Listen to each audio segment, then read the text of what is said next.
اعوذ باللہ من الشیطان الرجیم بسم اللہ الرحمن الرحیم یا ایہا الناس اتقوا ربکم الذی خلقکم من نفس واحدة وخلق منها زوجها وبث منهما رجالا كثيرا ونساء واتقوا الله الذي تساءلون به والأرحام إن الله كان عليكم رقيبا صدق الله العظيم۔ الحمدللہ سورہ آل عمران ختم ہو گئی تھی۔ اس سورت کا نام سورۃ النساء ہے۔ یہ قرآن کریم کی موجودہ ترتیب کے لحاظ سے چوتھی سورت ہے، اور اس سورت کا نزول 92 نمبر پہ ہوا ہے، اور یہ سورت مدنی ہے۔ اس سورت کے اندر 176 آیات اور 24 رکوع ہیں۔ گزشتہ سورت اتقوا اللہ پر پوری ہوئی تھی، اور یہ سورت اتقوا ربکم سے شروع ہو رہی ہے، تو اول و آخر ہم آہنگ ہیں، یعنی موافق ہیں۔ اللہ اور رب ایک ہی ہیں۔ اللہ تو خالق و مالک کائنات کا اسم علم یعنی ذاتی نام ہے، اور رب یہ صفاتی نام ہے۔ رب اس ہستی کو کہا جاتا ہے کہ جو 3 کام کرے۔ اول، کسی چیز کو عدم سے وجود میں لائے، یعنی نیست کو ہست کرے۔ دوم، نئی مخلوق کی بقا کا سامان کرے، تاکہ ایسا نہ ہو کہ نئی مخلوق وجود میں آئے اور پھر فنا ہو جائے۔ اور سوم، یہ کہ جو نوزائیدہ مخلوق ہو اس کو بتدریج بڑھا کر منتہائے کمال یعنی آخری پوائنٹ تک پہنچائے۔ اب ظاہر ہے کہ یہ تینوں کام اللہ کے سوا کوئی نہیں کرتا۔ کون کرتا ہے اللہ کے سوا؟ تو بس اللہ اور رب ایک ہی ہے۔ جاننا چاہیے کہ مرد اور عورت یہ نوع انسانی کی 2 صنفیں ہیں، اور دونوں کے احکام ایک ہیں۔ حدیث میں ہے ان النساء شقائق الرجال، عورتیں مردوں کا حصہ ہیں۔ جس طرح خربوزے کی ایک پھانک میٹھی ہو تو دوسری بھی میٹھی ہوگی، اور اگر ایک پھیکی ہو تو دوسری بھی پھیکی ہوگی۔ البتہ صنفی احکام مختلف ہیں، مگر وہ 2% ہیں۔ 98% احکام مرد و عورت کے مشترک ہیں۔ اس لیے قرآن و حدیث میں جب بھی کوئی حکم آتا ہے تو وہ عام طور پر مردوں کو مخاطب کر کے وہ احکام دیے جاتے ہیں، کیونکہ اسلام میں مردوں کو عورتوں پر بالادستی حاصل ہے۔ پر دونوں کے لیے احکام ایک ہیں، جیسے نماز ہے، زکوٰۃ ہے، روزہ ہے، حج ہے۔ جس طرح مردوں پر یہ فرض ہیں، اسی طرح عورتوں پر بھی فرض ہیں۔ البتہ حیض وغیرہ کے جو صنفی احکام ہیں وہ عورتوں کے لیے علیحدہ ہیں۔ تو جب اسلام میں مردوں کو عورتوں پر بالادستی حاصل ہے، تو اس وجہ سے احکام کے بیان میں بھی عام طور پر مردوں کو خطاب کیا جائے گا، اور افضل کو مخاطب بنایا جائے گا تو مفضول بھی مخاطب ہوگا۔ جیسے فرشتوں کو حکم آیا کہ آدم علیہ السلام کو سجدہ کرو، تو یہ حکم جنات کے لیے بھی تھا۔ سورۃ الکہف میں آیت نمبر 50 ہے، کان من الجن ففسق عن امر ربی۔ ابلیس جنات میں سے تھا، پس وہ اپنے رب کے حکم سے الگ ہو گیا، یعنی آؤٹ ہو گیا۔ تو عورتوں کے لیے کوئی شکایت کا موقع نہیں تھا، مگر وہ صنف نازک ہے۔ ظاہر ہے عورتیں، آپ کو پتہ ہے، اعتراض کرنے کی ماہر ہیں، سوال کرنے کی ماہر ہیں۔ حضرت ام سلمہ رضی اللہ تعالیٰ عنہ نے عرض کیا، یا رسول اللہ، قرآن میں کہیں بھی عورتوں کی ہجرت وغیرہ اور عورتوں کے اعمال صالحہ کا بالتخصیص کوئی ذکر نہیں آیا، تو اس پر پھر سورہ آل عمران کی آیت نمبر 105 میں بیان کیا گیا، ذکرن و انثیٰ نازل ہوا تاکہ ان کی اشک شوئی ہو جائے۔ بعض نیک خواتین نے عرض کیا کہ یا رسول اللہ، امہات المومنین کے تعلق سے سورۃ الاحزاب میں 10 آیتیں نازل ہوئیں، مگر عام عورتوں کا کچھ حال بیان نہیں ہوا ہے، تو پھر اس کے ساتھ ہی متصلاً آیت نمبر 35 نازل ہوئی، اس میں 10 مرتبہ مردوں کے دوش بدوش عورتوں کا بھی ذکر کیا۔ اب یہ ان کی دلداری کے لیے تھا۔ اب ممکن ہے کہ کوئی نیک بندیاں سوال کریں کہ آل عمران کے نام سے صورت آئی ہے، پھر مریم کے نام سے بھی صورت آئی ہے، مگر عام عورتوں کے نام سے کوئی صورت نہیں ہے، تو اس لیے پھر اللہ تبارک و تعالی نے متصلاً ہی سورہ آل عمران کے متصلاً سورۃ النساء رکھ دی تاکہ ان کی بات رہ جائے۔ اس سورت کے شروع میں عورتوں کے احکام ہیں، پھر آگے دیگر عام احکام ہیں۔ اس سورت کی پہلی آیت میں عورتوں کی تخلیق کا مسئلہ زیر بحث آیا ہے۔ یہ بات جان لینی چاہیے کہ 2 مسئلے الگ الگ ہیں۔ ایک مسئلہ ہے عام عورتیں کس طرح پیدا ہوتی ہیں، اور دوسرا مسئلہ ہے کہ پہلی خاتون دادی حوا رضی اللہ تعالیٰ عنہ کس طرح پیدا ہوئی، کس طرح پیدا کی گئیں۔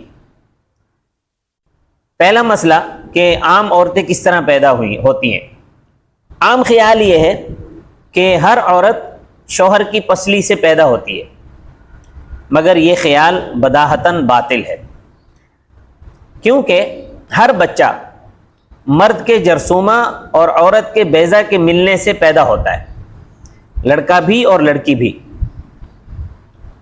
قرآن و حدیث میں اس مسئلے کے تعلق سے ایسی کوئی بات نہیں ہے کہ عورت جو ہے وہ مرد کے اس سے پیدا ہوتی ہے، پسلی سے، ایسی کوئی بات قرآن میں موجود نہیں ہے، اور بائبل میں بھی اس طرح کا کوئی مسئلہ نہیں ہے۔ البتہ بخاری شریف کی ایک حدیث ہے، یہ حدیث نمبر 3331 ہے، اس حدیث کو اس مسئلے سے جوڑا گیا ہے، مگر اس حدیث کا نہ تو اس مسئلے سے کوئی تعلق ہے اور نہ دوسرے مسئلے سے کوئی تعلق ہے، یعنی حضرت حوا کی پیدائش سے بھی اس حدیث کا کوئی تعلق نہیں ہے۔ وہ حدیث یہ ہے، قال رسول اللہ صلی اللہ علیہ وسلم استوصوا بالنساء فإن المرأة خلقت من ضلع وإن أعوج شيء في الضلع أعلاه فإن ذهبت تقيمه كسرته وإن تركته لم يزل أعوجا فاستوصوا بالنساء۔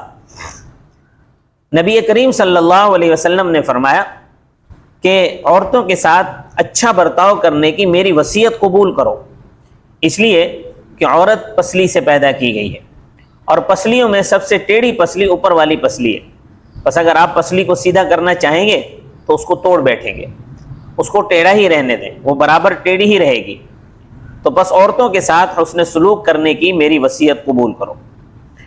اس حدیث میں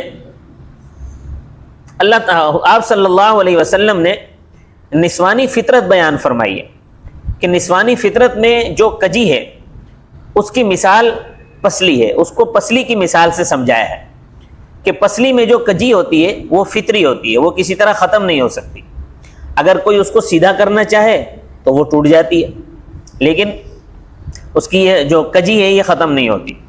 تو یہی حال صنف نساء کا ہے کہ اس کی فطرت میں کجی ہے جو کبھی نہیں نکل سکتی، اس لیے اسی بات کو پیش نظر رکھ کے اپنی بیویوں کے ساتھ حسن سلوک کرنا چاہیے، بیویوں کی کوتاہیوں سے درگزر کرنا چاہیے، بیویوں کی نامناسب باتوں کو نظر انداز کرنا چاہیے۔ اگر کوئی یہ چاہے گا کہ وہ اپنی بیوی کو سیدھا کر دے گا تو یہ ناممکن ہے، اس کو سیدھا نہیں کر سکے گا بلکہ اس کو توڑ بیٹھے گا۔ تو بیوی کو توڑنے کا مطلب یہ ہے کہ یہ نوبت طلاق تک پہنچ جائے گی، تو اس لیے بہتر یہ ہے کہ بیویوں کے ساتھ نرمی کا معاملہ کرنا ہے۔ تو اس حدیث کو حضرت حوا رضی اللہ تعالیٰ عنہ کی پیدائش کے ساتھ جوڑا گیا ہے کہ وہ حضرت آدم علیہ السلام کی پسلیوں میں سے کسی پسلی سے پیدا کی گئی ہیں، مگر بخاری شریف کے حاشیے میں اس قول کو قیلہ سے ذکر کیا گیا، یعنی یہ ضعیف قول ہے، یہ جو حضرت حوا کے آدم علیہ السلام کے پسلی سے پیدا ہونے کا جو قول ہے یہ ضعیف قول ہے۔ صحیح بات وہی ہے جو پہلے بیان کر دی میں نے۔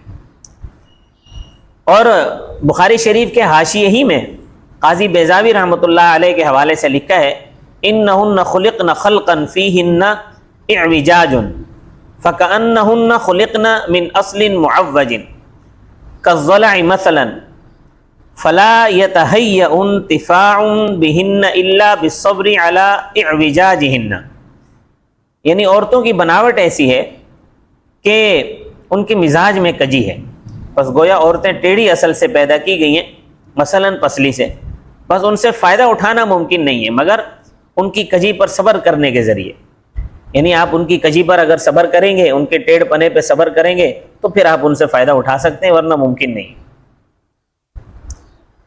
تو حدیث کا مطلب یہی ہے، اور جو عام بات چلی ہوئی ہے کہ حضرت عورت جو ہے وہ مرد کی پسلی سے پیدا کی گئی ہے، اس کی کوئی اصل نہیں ہے، یہ ضعیف بات ہے، اور یہ اسرائیلیات میں سے یہ بات تفسیروں میں در آئی ہے۔ تو اس حدیث کا دونوں مسائل سے کچھ تعلق نہیں ہے، یہ تو مضمون فہمی کی ایک مثال آپ صلی اللہ علیہ وسلم نے بیان فرمائی ہے، اور اس میں صرف عورتوں کی کجی کو بیان فرمایا ہے کہ عورت جو ہے اس کے اندر ٹیڑھ پن ہوتا ہے، ایسے جیسے پسلی ٹیڑھی ہوتی ہے۔ دوسرا مسئلہ کہ دادی حوا رضی اللہ تعالیٰ عنہ ان کی تخلیق کس طرح ہوئی، اس مسئلے کے تعلق سے بھی احادیث میں اور قرآن کریم میں کچھ بھی موجود نہیں ہے۔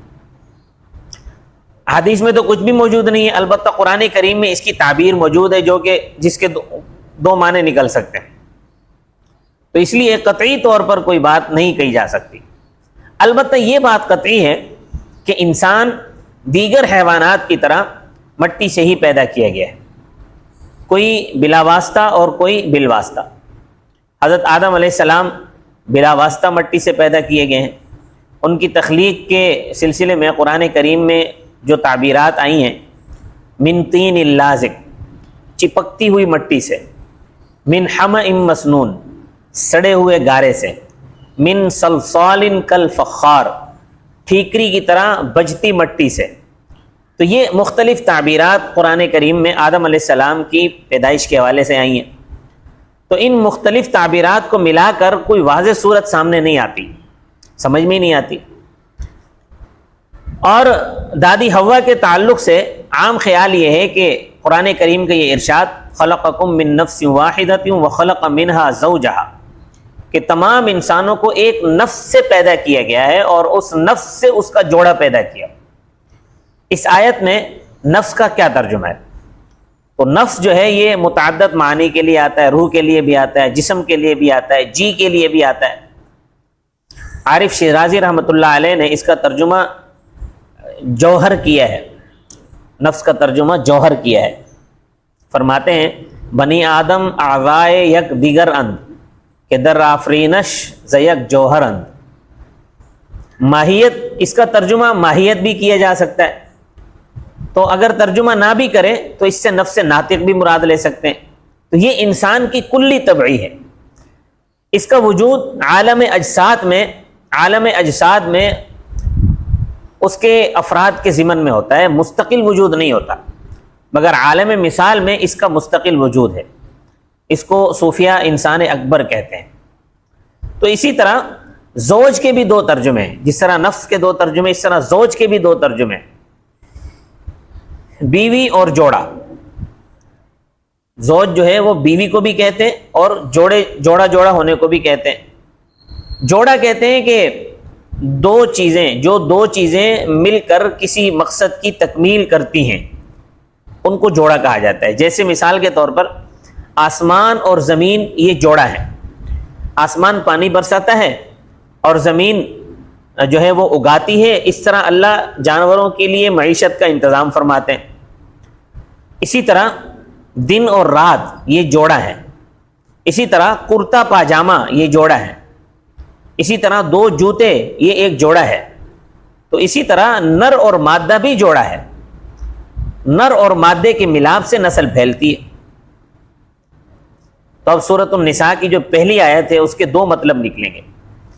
تمام انسانوں کو ایک نفس سے یعنی آدم علیہ السلام سے پیدا کیا، اور اسی نفس سے یعنی آدم علیہ السلام سے ان کی بیوی دادی حوا کو پیدا کیا، اور یہی مطلب عام طور پر لیا جاتا ہے۔ اب اس کی کیفیت کیا ہے یہ اللہ کو بہتر پتہ ہے، کسی انسان کو اس کا علم نہیں ہے۔ اور دوسرا مطلب یہ نکلا کہ تمام انسانوں کو نفس ناطقہ سے پیدا کیا، پھر اس کی دو صنفیں بنائیں، اور پھر اس جوڑے سے بے شمار مرد و زن پیدا کیے۔ اب آیت کا آدم و حوا سے کوئی تعلق نہیں ہوگا، اس آیت کا تعلق پھر تمام انسانوں سے ہو جائے گا۔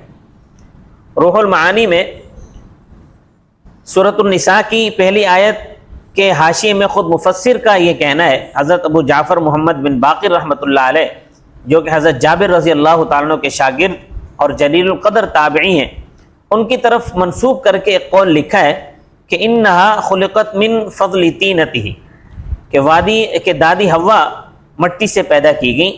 جو آدم علیہ السلام کی تخلیق کے لیے جو مٹی تیار کی گئی تھی، آدم علیہ السلام کا پتلا بنانے کے بعد جو اس سے مٹی باقی بچ گئی تھی، اس سے پھر دادی حوا کو بنایا گیا، پھر اس میں روح پھونک دی گئی۔ بائبل کے اندر ایک عجیب اس حوالے سے بات موجود ہے۔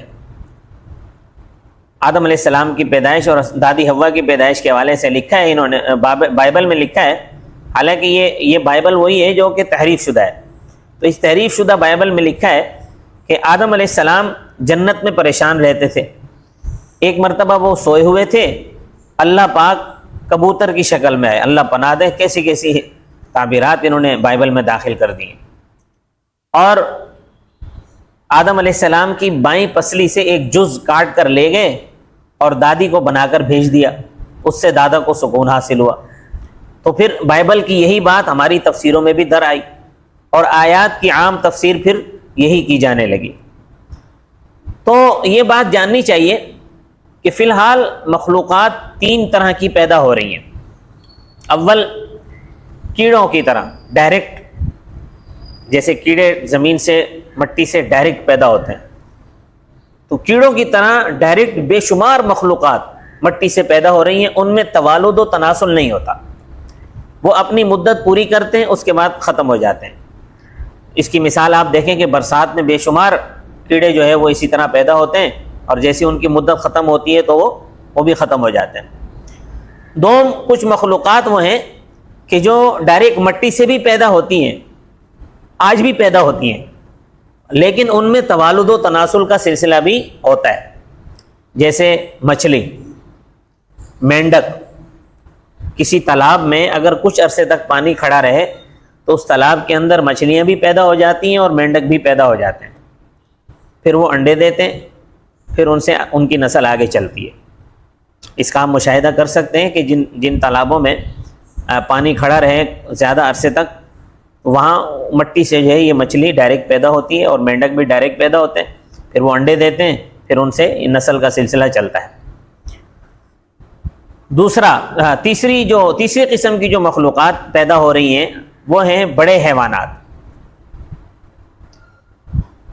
تو ان بڑے حیوانات کی پہلے عالم امثال میں انواع اللہ نے پیدا کی، پھر ان کے پہلے دو فرد یعنی نر اور مادہ کو ڈائریکٹ مٹی سے پیدا کیا، پھر اب ان میں توالد و تناسل ہوتا ہے۔